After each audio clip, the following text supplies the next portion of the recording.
Hello everyone, मैं मनवीर और आप देख रहे हैं life I study at home. तो कैसे हैं आप सब? अच्छे हैं? तो आज मैं आपके लिए पढ़ाने वाला हूं कार, ऊर्जा एवं शक्ति। तो आइए देखते हैं car, work, energy and time. आप हेडिंग डाल लेंगे कार, ऊर्जा एवं शक्ति, वर्क, एनर्जी एंड पावर। सबसे पहले बात करेंगे कार क्या है।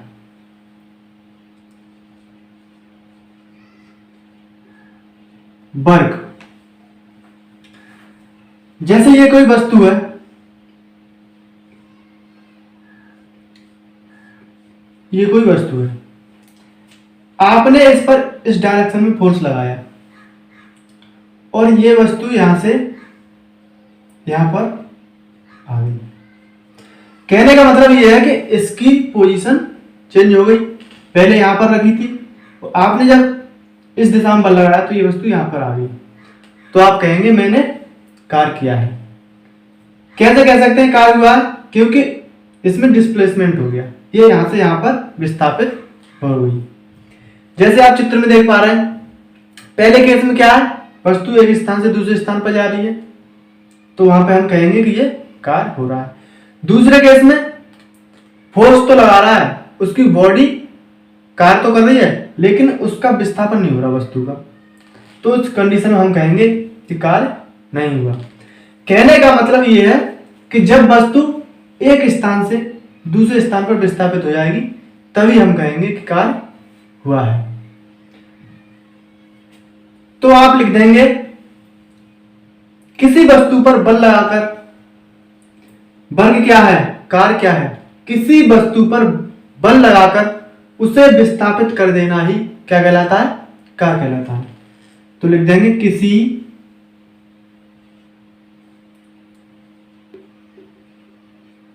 वस्तु पर बल लगाकर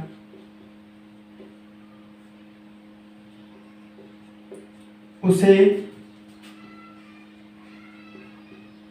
विस्थापित कर देना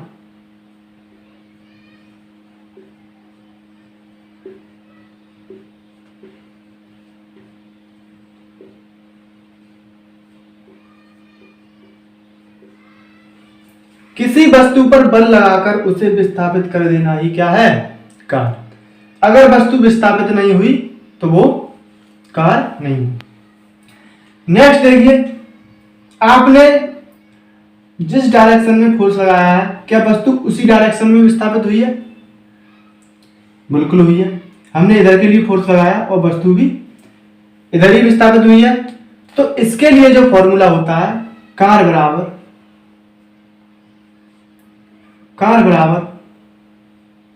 बल गुणा विस्थापन। ये फॉर्मूला कब है? जब जिस डायरेक्शन में आप फोर्स लगा रहे हैं, वस्तु पर बल लगा रहे हैं, उसी डायरेक्शन में विस्थापन हो रहा है तब। तो कार बराबर क्या होगा, बल गुणा विस्थापन। कार को किससे दिखाते हैं? W से, बल को F से, विस्थापन को S से। यहां से हमारा जो फॉर्मूला निकला वो निकला W बराबर F इंटू S। ठीक है। क्या कार का मान माइनस में भी हो सकता है, जीरो भी हो सकता है, या पॉजिटिव भी हो सकता है? तो फिजिक्स की लैंग्वेज में कार माइनस में भी आ सकता है, वो हम आगे बताएंगे। अब बात करते हैं इसके मात्रक की। मात्रक क्या होगा?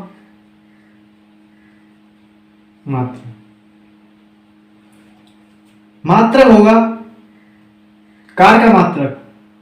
बल को किस में मापते हैं? न्यूटन में। डिस्प्लेसमेंट को मीटर में। तो यहां से जो मात्रक निकला न्यूटन मीटर, कार का मात्रक। कौन सी पद्धति में है ये है SI पद्धति में। किसमें?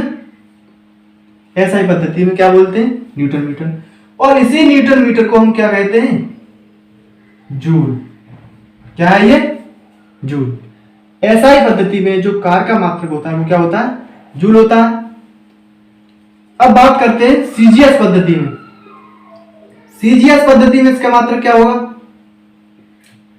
तो सीजीएस पद्धति में हम बल को किस में मापते हैं? ये न्यूटन है। सीजीएस पद्धति में बल का मात्रक डायन बताया था।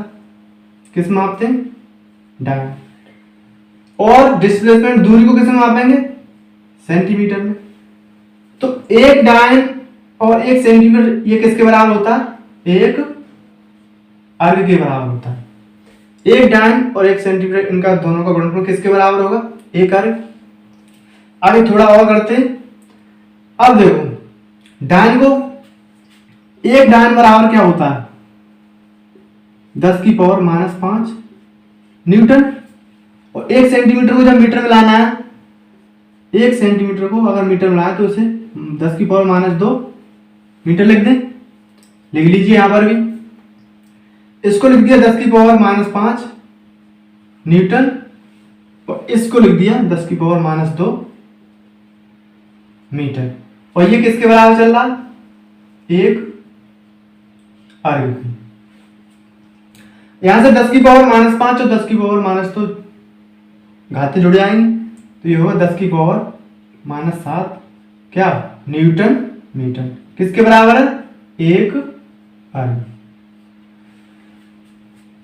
न्यूटन मीटर क्या होता है? ऊपर देखो न्यूटन मीटर जूल के बराबर होता है। न्यूटन मीटर को ही तो जूल कहते हैं।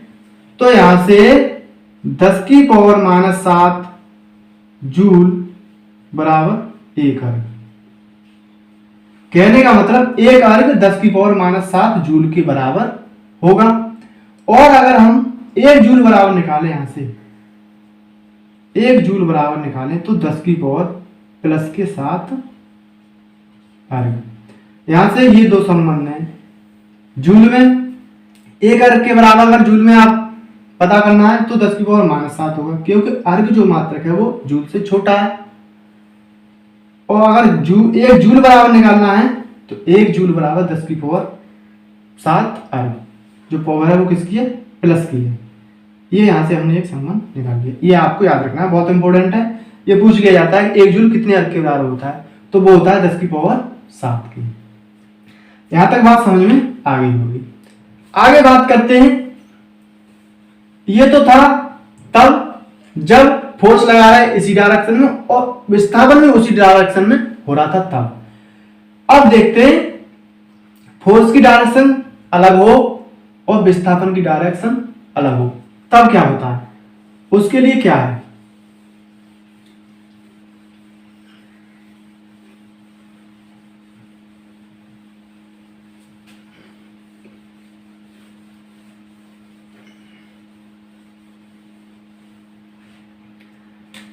जैसे ये कोई वस्तु है और इस पे हमने किसी रस्सी की सहायता से ऐसे फोर्स लगाया। ये रस्सी है और इसको हमने ऐसे खींचा, तो ये वस्तु इधर विस्थापित होगी और मान लो यहां पर आ जाएगी। तो आप देख रहे हैं कि बल लगाया जा रहा है ऊपर की तरफ, विस्थापन हो रहा है सामने की तरफ। तो बल और विस्थापन के बीच में एक कोण बनेगा इसमें, वो कोण मान लिया हमने थीटा। तब इसका जो फॉर्मूला होगा, तब जो कार्य होगा जब थीटा कोण बन रहा होगा, उसके लिए फॉर्मूला क्या है? Fs cos theta. W बराबर Fs cos थीटा। F क्या है? फोर्स। S क्या है? विस्थापन। और यहां cos थीटा। ठीक है। इससे पहले मैंने कहा था आपसे कि जो कार्य होता है, कार्य का मान पॉजिटिव भी हो सकता है, कार्य का मान नेगेटिव भी हो सकता है और कार्य शून्य भी हो सकता है। वो कब होगा? अगर मैंने क्या बताया, कार्य का मान पॉजिटिव भी हो सकता है, नेगेटिव भी हो सकता है और जीरो भी हो सकता है। वो कब होगा, जब थीटा का मान हम जानते हैं कॉज 0 की वैल्यू कितनी होती है, कॉज 0 की वैल्यू 1, कॉज 90 की वैल्यू कितनी होती है 0, और कॉज 180 की वैल्यू कितनी होती है -1। अगर आप बल लगा रहे हैं और विस्थापन जिस दिशा में हो रहा है उनके बीच अगर थीटा का मान 0 हुआ, मतलब जिस दिशा में आप बल लगा रहे हैं उसी दिशा में विस्थापन हो रहा है, तो कोण कितना होगा 0, तब जो मान आएगा तुम्हारा पॉजिटिव आएगा। कार्य का मान 0 कब होगा, जब बल और विस्थापन के बीच जो कोण बन रहा होगा वो 90 होगा, तब कार्य क्या होगा 0। और अगर कार्य बल और विस्थापन में जो कोण 180 अंश होगा तो कार्य का मान होगा माइनस। आपके समझ में नहीं आया, तीनों बातें समझने के लिए हम एक क्वेश्चन कर लेते हैं, एक क्वेश्चन करते हैं, उसमें आपके लिए तीनों बातें क्लियर हो जाएंगी। क्वेश्चन करते हैं,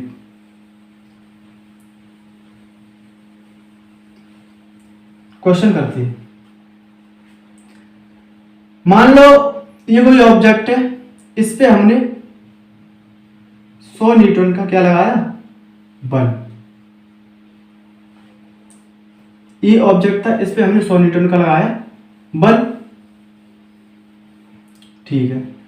और मान लिया यहां से लेके यहां तक की जो दूरी है वो है 4 मीटर।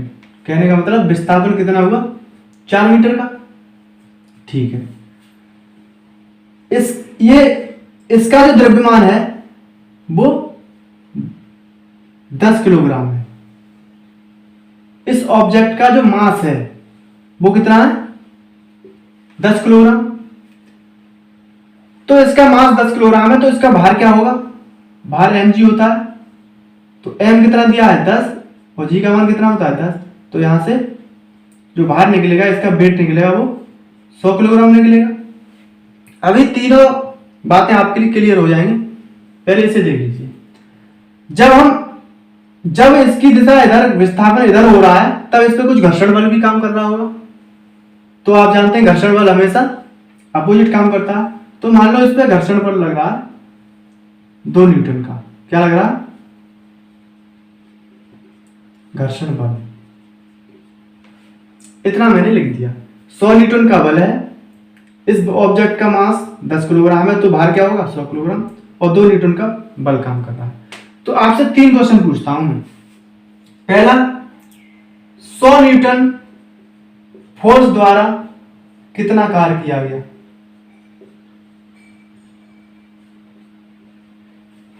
100 न्यूटन फोर्स के द्वारा कितना कार्य हुआ।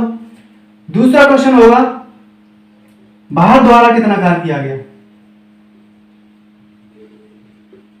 भार द्वारा किया गया कार्य। तीसरा क्वेश्चन होगा, घर्षण बल द्वारा कितना कार्य किया गया।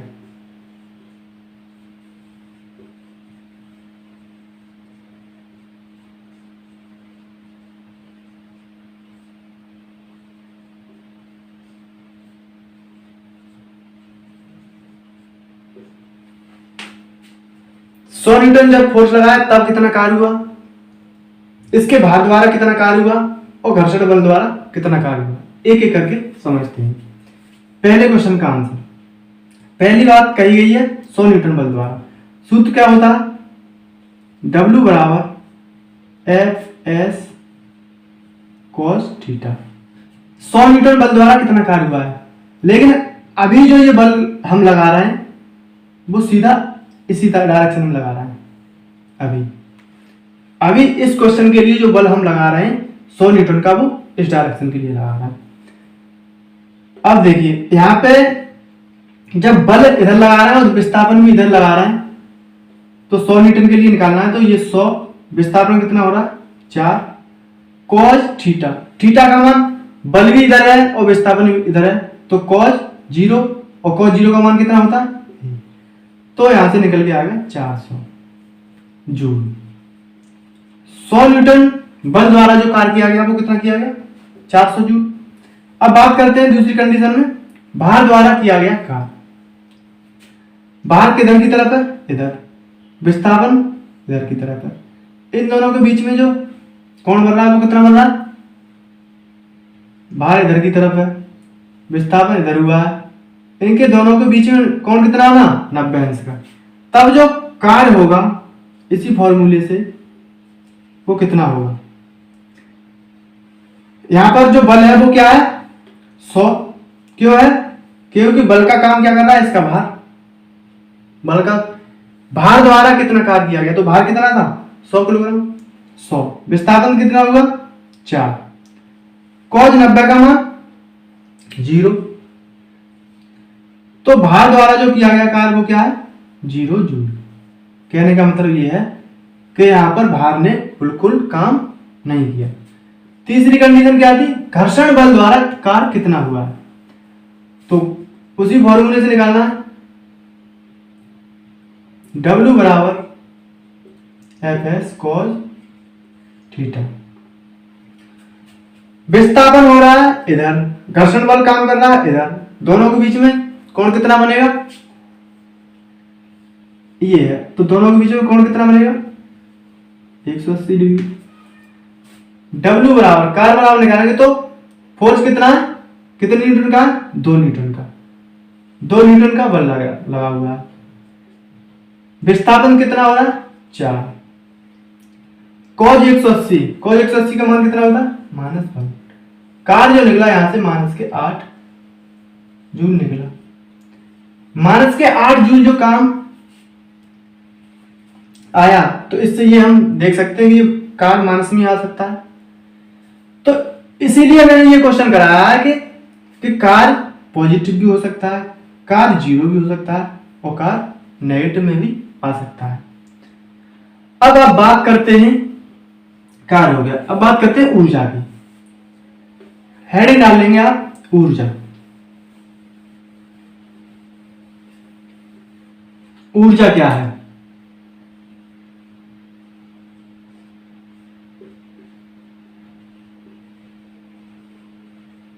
एनर्जी। ये कोई ऑब्जेक्ट है,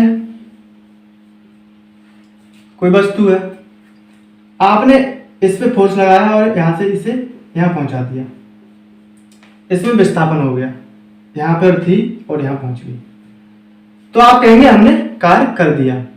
कार्य तो हो गया, लेकिन वो जो कार्य हुआ है वो क्यों हुआ है? आपके अंदर एनर्जी थी, आपने जो फोर्स लगाया है, इस पे जो फोर्स लगाया है, तो वो किस कारण लगाया है? आपके अंदर एनर्जी थी। फोर्स क्या है? ऊर्जा ही तो है। तो आपके अंदर एनर्जी थी, उस एनर्जी के माध्यम से आपने इसे यहां से यहां विस्थापित कर दिया। कहने का मतलब यह है, ऊर्जा क्या है? ऊर्जा कार्य करने की क्षमता है। कार्य करने की क्षमता को ही क्या कहेंगे? ऊर्जा। ऊर्जा क्या है? कार्य करने की क्षमता। अगर आपके अंदर एनर्जी नहीं है तो आप कार्य कर सकते हैं? नहीं कर पाएंगे। तो कार्य करने की क्षमता को ही क्या कहेंगे? ऊर्जा।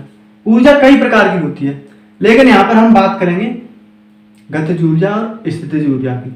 वैसे तो ऊष्मीय ऊर्जा, तापीय ऊर्जा, विद्युत ऊर्जा, बहुत सारी ऊर्जाएं, हम यहां पे बात करेंगे गतिज ऊर्जा की। गतिज ऊर्जा क्या है? Kinetic energy. गतिज ऊर्जा। गतिज ऊर्जा क्या है? मान लो कोई m मास की वस्तु है और वो v वेग से चल रही है, तो उसके वेग के कारण उसमें कुछ एनर्जी होगी। अगर इसका मास m है और ये v वेग से चल रही है, तो इसमें वेग की वजह से ऊर्जा होगी, उसी को ही क्या कहेंगे? गतिज ऊर्जा। गति के कारण उसमें जो ऊर्जा है वही क्या है? गतिज ऊर्जा। तो गतिज ऊर्जा को कैसे, काइनेटिक एनर्जी को कैसे प्रेजेंट करते हैं? काइनेटिक एनर्जी बराबर क्या होता है? 1/2 एम बी स्क्वायर। गतिज ऊर्जा क्या होती है? 1/2 एम बी स्क्वायर। बात आती है ऊर्जा, गतिज ऊर्जा का मात्रक क्या है? इस ऊर्जा का मात्रक क्या है? तो जो ऊर्जा है वो एक तरह से कार्य तो है, ऊर्जा है वो एक तरह से किया गया कार्य ही तो है।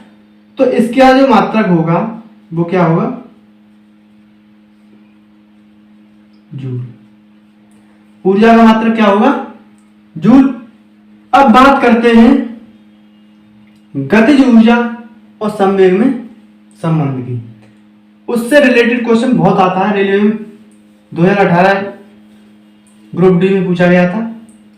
इससे एक ना एक क्वेश्चन आता ही आता है। तो बात करते हैं गतिज ऊर्जा और संवेग में संबंध, relation between kinetic energy and momentum. गतिज ऊर्जा एंड संवेग में संबंध, गतिज ऊर्जा एवं संवेग में संबंध। अभी मैंने बताया था गतिज ऊर्जा क्या होती है? 1/2 एम बी स्क्वायर। संवेग क्या होता है? संवेग को पी से दिखाते हैं, P बराबर एम बी। आप देख रहे हैं इसमें भी V है, इसमें भी V है। दोनों को आपस में हमें जोड़ना है और एक संबंध निकालना है जिससे कि हम न्यूमेरिकल कर सके। तो क्या करेंगे? इसमें 1/2 एम बी स्क्वायर लिखा हुआ, इसमें हमने m का ऊपर नीचे m का गुणा कर दिया और m का ही भाग दे दिया। अभी अगर हम m से m काटना चाहें तो कट जाएगी, कोई इस पे फर्क नहीं पड़ने वाला। यहां से ये हो गया 1/2m, नीचे 2a है, m ये है, और ये b स्क्वायर था, m स्क्वायर b स्क्वायर। तो इसको हम ऐसे लिख सकते हैं एम बी का होल स्क्वायर लिख सकते हैं। एम बी बराबर क्या होता है? P, और एम बी का वर्ग है तो ये P का वर्ग होगा। यहां से जो निकलेगा तो ऊपर हो जाएगा P स्क्वायर / 2m। ये जो संबंध निकल के आया वो गतिज ऊर्जा और संवेग में संबंध है। ये क्या है? गतिज ऊर्जा और संवेग में संबंध। ये किसके बराबर चलेगा? गतिज ऊर्जा के। तो गतिज ऊर्जा बराबर P स्क्वायर / 2m। इस संबंध को आप याद कर लेंगे और इसकी सहायता से हम न्यूमेरिकल कर लेंगे। तो इससे संबंधित कुछ क्वेश्चन कर लेते हैं जिससे कि आपको ये रिवीजन हो जाएगा। तो पहला क्वेश्चन है, जब एक पिंड को ऊपर की ओर फेंका जाता है तो पिंड पर गुरुत्वाकर्षण द्वारा किया गया कार्य होता है। मिटा देते हैं।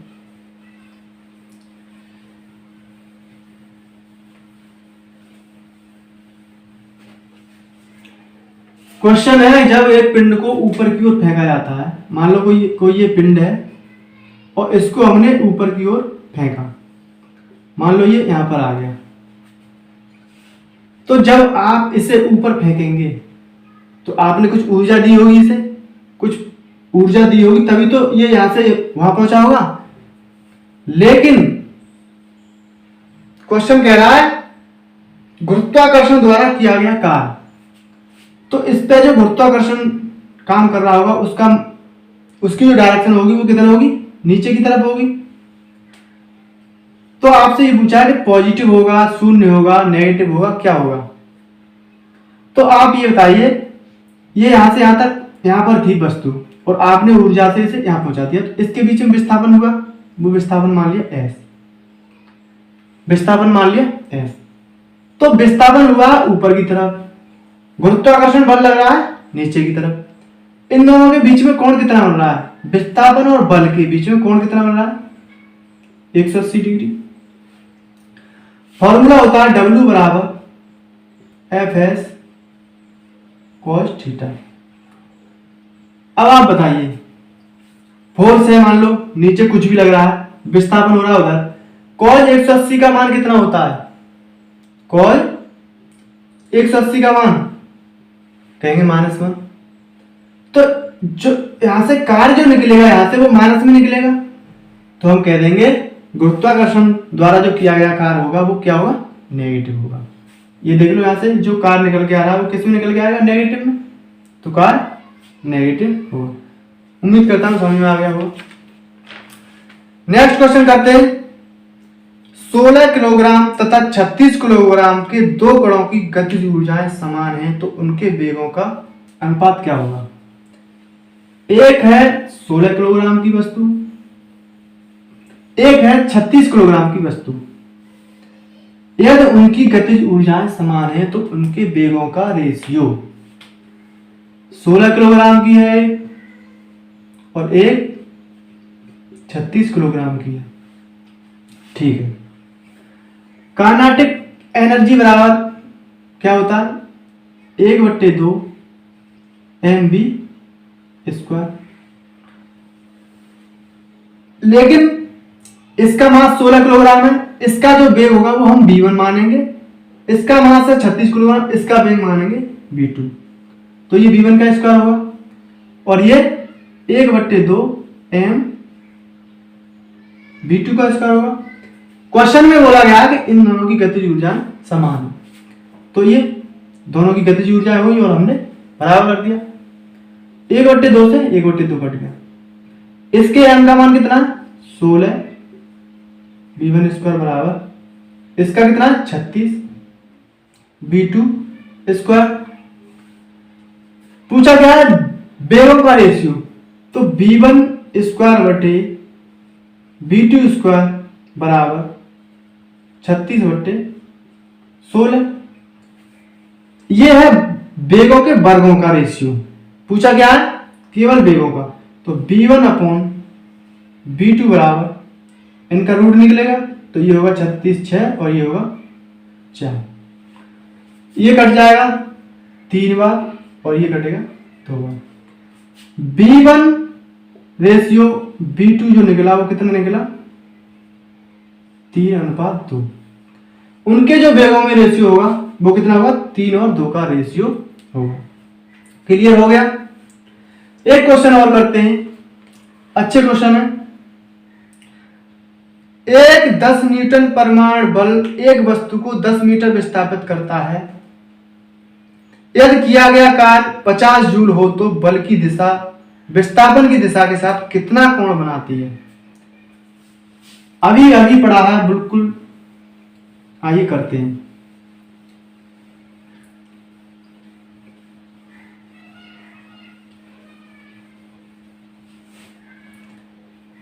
बल कितना दिया है? 10 न्यूटन।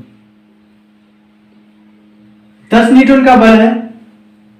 विस्थापित कितना कर देता है वो? 10 मीटर। और जो कार है वो कितना दिया है? 50 जूल। पूछा क्या है? कितना कोण बनाता है? तो सूत्र होता है W बराबर F S cos theta. Theta का मान पूछा गया है। W कितना दिया है? 50। फोर्स कितना दिया है? 10। विस्थापन 10 कॉस थीटा। यह हो गया 50/100 बराबर कॉस थीटा। ये हो गया 1/2 बराबर कॉस थीटा। इधर है कॉस थीटा, इधर है 1/2। तो 1/2 कॉस थीटा कितने का मान होता है? तो 1/2 मान होता है कॉस 60 का। 1/2 कॉस 60 का मान होता है। और इधर भी कॉस थीटा। कॉस से कॉस कैंसिल। थीटा का जो मान निकल के आया वो कितना है? 60। तो वो जो वस्तु होगी और वस्तु पे जो बल लग रहा होगा और विस्थापन जो हो रहा होगा उनके बीच जो कोण बना होगा वो 60 डिग्री का बना होगा। बल और विस्थापन के बीच में जो कोण हुआ होगा वो 60 डिग्री का हुआ होगा। क्लियर हुआ? एक रिक्वेस्ट है आपसे, अगर आपने वीडियो सेशन को लाइक कर दो, चैनल पे नए हैं तो चैनल को प्लीज सब्सक्राइब कर दो और बेल आइकन को भी दबा लेना, जिससे कि आपको लेटेस्ट वीडियो की नोटिफिकेशन मिल सके। तो नेक्स्ट मिलेंगे आप स्थितिज ऊर्जा के साथ। आज के लिए इतना ही, धन्यवाद सर।